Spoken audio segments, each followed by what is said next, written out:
बिस्मिल्लाहिर्रहमानिर्रहीम। एक दफ़ा खलीफा मंसूर ने अब्दुर्रहमान बिन कासिम रहमतुल्लाह ताला अलैह से अर्ज़ की कि मुझे कोई बहुत अच्छी सी नसीहत करें जिससे मेरी आखिरत बेहतर हो जाए।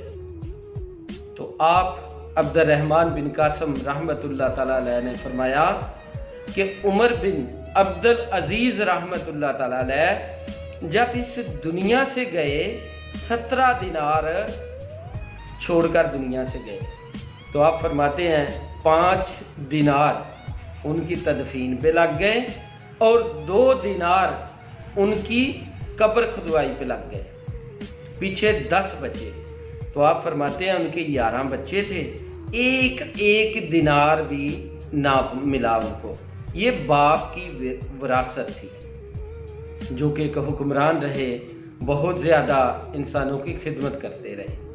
आप फरमाते हैं उसके मुकाबले में दूसरा हशाम बिन अब्दुल मलिक, वो जब इस दुनिया से गया तो उसके बेटों को 10-10 लाख दिनार आया। आप फरमाते हैं फिर एक ऐसा टाइम आया, हजरत उमर बिन अब्दुल अजीज का बेटा एक दिन में 100 घोड़ा भी सदका करता था। अल्लाह ने इतना दिया।